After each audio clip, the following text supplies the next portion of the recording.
Hi everyone, welcome to the muster drill. I'm Scott. I'm on board Royal Caribbean's Adventure of the Seas, and we're on our first sea day headed to Bermuda.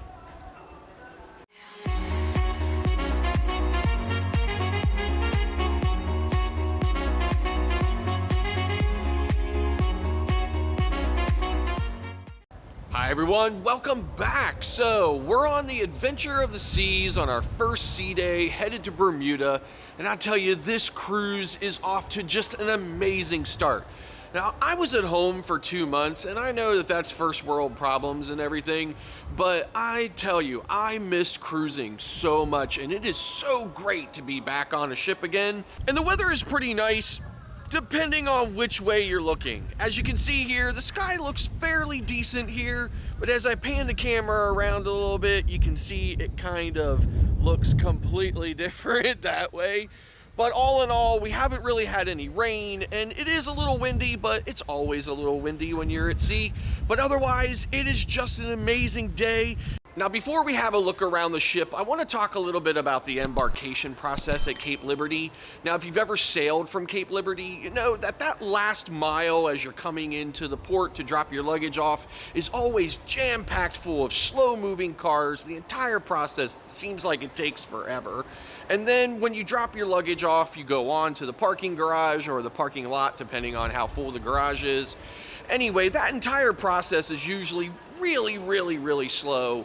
But this time, I was actually pleasantly surprised. There were almost no cars in line, and the whole process just moved really quickly, and there was not a whole lot of waiting to get up to the point where you drop your luggage off. So I was really happy about that. Now, I'm sure that had something to do with the fact that the Adventure is a much smaller ship than the Anthem and the Oasis, which are the ships that most people are sailing out of Cape Liberty on. But whatever the reason was, it was really nice to have that entire process go really smoothly.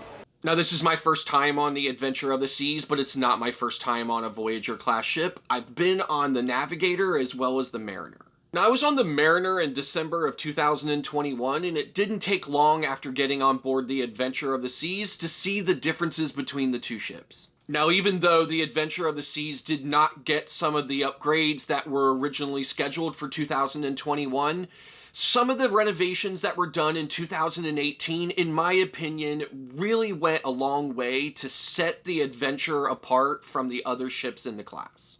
Now, this class ship holds about 3,800 people, and you can definitely tell it's full, especially when you're at the pool or in the solarium or down on the promenade.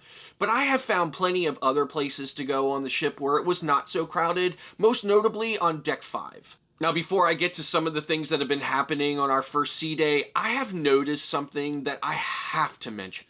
This seems like it's the first sailing since the restart where COVID is not the secret theme of the cruise. Now, I don't have a list of reasons why I feel this way or anything specific that I can point out that has brought me to this conclusion.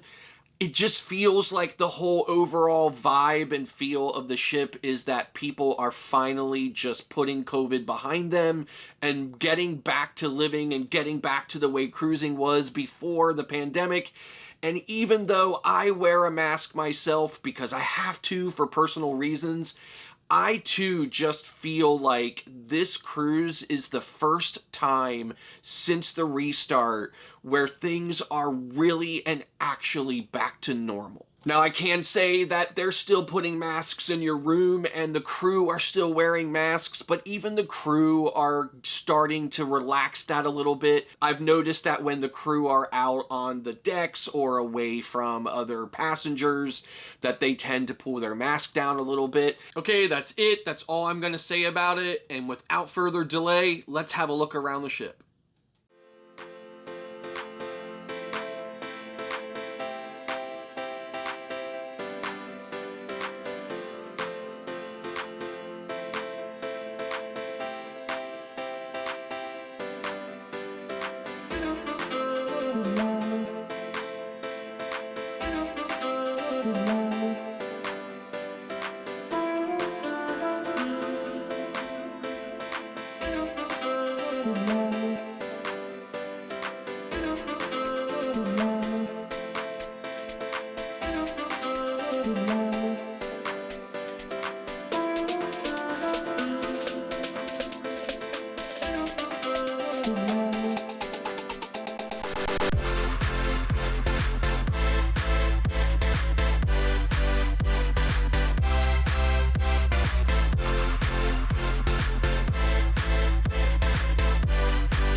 All of our contestants are going to flop one final time all together, which means everybody on this side of the pool, you are officially in the splash zone. In one final time, in 3, 2, 1, flop! Ladies and gentlemen, put your hands together for the belly floppers! All right, here we go. This class ship really is one of my favorites. It's very similar to the Freedom class ship, and I have been looking forward to this sailing all summer long. So I think that's going to do it for today's video. Thank you very much for tuning in, and if you like this video, don't forget to click that like button, and then don't forget to click the subscribe button. It won't cost you anything. You click it once and you're done, and it'll really help us out a lot. And then don't forget to click that notification bell so that you know every time we upload a new video. Thanks again for watching, and we'll see you next time.